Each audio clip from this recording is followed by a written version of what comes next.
విషయంలో తీసుకున్నా కూడా ప్రతి ఒక్కరూ ఫ్యాషన్గా మారిపోయింది. కేంద్రం ఏం చేసింది, కేంద్రం ఏం చేసింది. నేను కేసీఆర్ని అడుగుతా ఉన్నాను, రేవంత్ రెడ్డిని అడుగుతా ఉన్నాను. కేసీఆర్ రేవంత్ రెడ్డి గారు ఇద్దరు కూడా కలిసి వస్తారా, విడివిడిగా వస్తారా? రండి. నరేంద్ర మోడీ గారి ప్రభుత్వము తెలంగాణకి ఏం చేసిందో ఈ 10 సంవత్సరాలుగా ప్రతి విషయంలో కూడా చర్చించడానికి సిద్ధంగా ఉన్నాం. 10 సంవత్సరాలుగా గ్రామ పంచాయతీలకు కేసీఆర్ గాని ఈ 14 నెలలుగా ఉన్నటువంటి కాంగ్రెస్ పార్టీ ప్రభుత్వం కానీ ₹1 ఇచ్చారని మీ మోకాలకు అడుగుతా ఉన్నాం. గ్రామ పంచాయతీలకు వీధి లైట్ల కోసం కానీ, గ్రామ పంచాయతీలకు మంచినీటి సౌకర్యం కోసం కానీ, గ్రామ పంచాయతీల పారిశుభ్యం కోసం కానీ, గ్రామ పంచాయతీల ఇంటర్నల్ రోడ్స్ కోసం కానీ, గ్రామ పంచాయతీల పారిశుద్ధ కార్మికుల జీతాల కోసం కానీ, గ్రామ పంచాయతీల్లో శ్మశాన వాటికలు నిర్మాణం కోసం కానీ, గ్రామాలలో రైతు వేదికల నిర్మాణం కోసం కానీ ఖర్చు పెట్టింది, ఇచ్చింది నరేంద్ర మోడీ గారి ప్రభుత్వమే మనం వస్తున్నాం. ఏ ఒక్క గ్రామం కూడా, ఏ ఒక్క గ్రామ పంచాయతీ కూడా మరి మిగలకుండా అన్ని గ్రామాలకు డబ్బులు ఇచ్చినటువంటి ఏకైక ప్రభుత్వము భారతీయ జనతా పార్టీ నేతృత్వంలోని నరేంద్ర మోడీ గారి ప్రభుత్వము, కేంద్ర ప్రభుత్వం మనం చేస్తా ఉన్నాను. ఈరోజు ఛాలెంజ్ చేయండి. ఈరోజు హరీష్ రావు గారు మాట్లాడుతూ ఉన్నారు కేంద్ర ప్రభుత్వం గురించి, కేటీఆర్ మాట్లాడుతూ ఉన్నాడు కేంద్ర ప్రభుత్వం గురించి. మీ హయాంలో, మీ 10 సంవత్సరాలలో గ్రామ పంచాయతీలకు మీరెంత ఇచ్చారో, నరేంద్ర మోడీ గారి ప్రభుత్వం, బీజేపీ ప్రభుత్వం ఎంత ఇచ్చిందో చర్చకు సిద్ధంగా ఉన్నాం. ఈరోజు కేసీఆర్ మాట్లాడుతూ ఉన్నాడు ఈ రాష్ట్రంలో ఎరువుల ఫ్యాక్టరీ రైతుల కోసం, తెలంగాణ రైతులను ఆదుకోవడం కోసం ఎరువుల ఫ్యాక్టరీ భూమి పూజ చేసి నిర్మాణం చేసి ప్రొడక్షన్ స్టార్ట్ చేసే సమయానికి ఢిల్లీ నుంచి నరేంద్ర మోడీ గారు వచ్చి ఆ ఎరువుల ఫ్యాక్టరీ ప్రారంభించడానికి వస్తే కేసీఆర్ ఫామ్ హౌస్ లో పండుకున్నారు తప్ప ఆ యొక్క ప్రధానమంత్రి గారు తెలంగాణ రైతుల కోసం ఏర్పాటు చేసినటువంటి ఎరువుల ఫ్యాక్టరీ ప్రారంభోత్సవ కార్యక్రమంలో రాలే. కాజీపేటలో కోచ్ ఫ్యాక్టరీ ప్రారంభోత్సవానికి ఢిల్లీ నుంచి భూమి పూజ చేయడం కోసం నరేంద్ర మోడీ గారు వస్తే ఇక్కడ ఉన్నటువంటి ముఖ్యమంత్రి కేసీఆర్ ఆ కార్యక్రమంలో రాలే. మీరు భారతీయ జనతా పార్టీని నరేంద్ర మోడీ గారు విమర్శించే నైతికత ఉందా?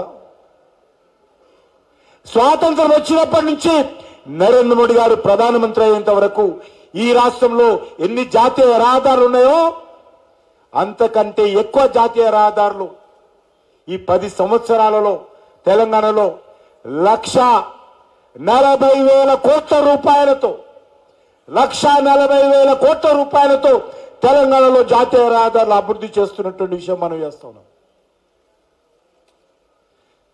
సికింద్రాబాద్ రైల్వే స్టేషన్ కానీ,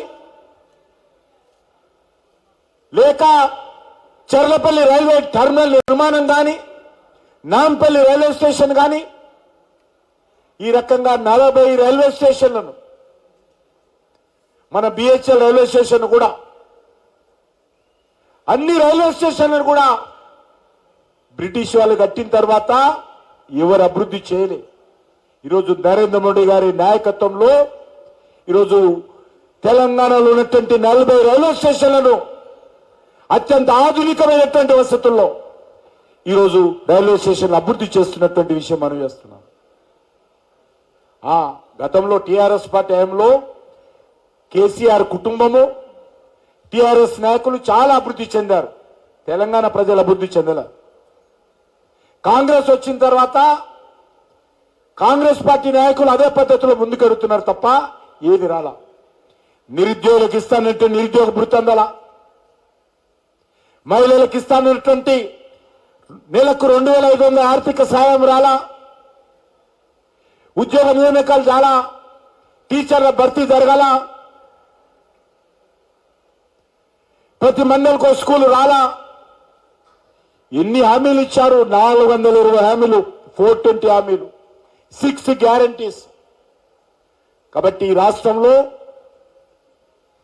ప్రజలు, తెలంగాణ ప్రజలు అనేక త్యాగాలు చేసి తెచ్చుకున్నటువంటి తెలంగాణను 10 సంవత్సరాలు టీఆర్ఎస్ పాలన చూశారు. కాంగ్రెస్ పాలన కూడా స్వయంగా చూస్తా ఉన్నాం ఇప్పుడు కూడా. కాబట్టి ఆలోచించండి. ఎక్కడైతే నరేంద్ర మోడీ గారి నేతృత్వంలో డబుల్ ఇంజన్ ప్రభుత్వాలు ఉన్నాయో అద్భుతంగా పరిపాలన జరుగుతూ ఉన్నది. ఈరోజు దేశంలో కాంగ్రెస్ పార్టీ 3 రాష్ట్రాల అధికారంలో, 4 పార్లమెంటు స్థానాలు ఉన్నటువంటి హిమాచల్ ప్రదేశ్, మన తెలంగాణ రాష్ట్రము, కర్ణాటక రాష్ట్రం 3 ఉన్నాయి. మిగతా ఎక్కడ కూడా కాంగ్రెస్ పార్టీ లేదు, ఘోరంగా ఓడిపోయింది.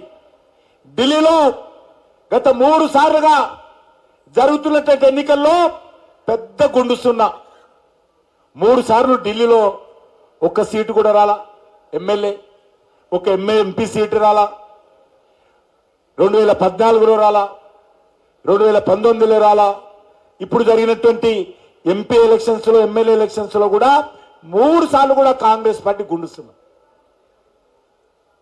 ఇప్పుడు అధికారంలో ఉన్నటువంటి హిమాచల్ ప్రదేశ్, కర్ణాటక, తెలంగాణ ఈ 3 రాష్ట్రాలలో కూడా ఎన్నికలు ఎప్పుడు వచ్చినా కూడా కాంగ్రెస్ పార్టీ ఘోరంగా ఓడిపోతుందని మనం చేస్తాం. తెలంగాణలో కూడా కాంగ్రెస్ పార్టీ అంటే ఈరోజు ప్రజలు, మహిళలు, నిరుద్యోగులు, రైతులు, యువకులు, ఉద్యోగస్తులు, ఉపాధ్యాయులు, బడుగు బలైన వర్గాలు ఏ ఒక్కరు కూడా సంతోషంగా లేరు.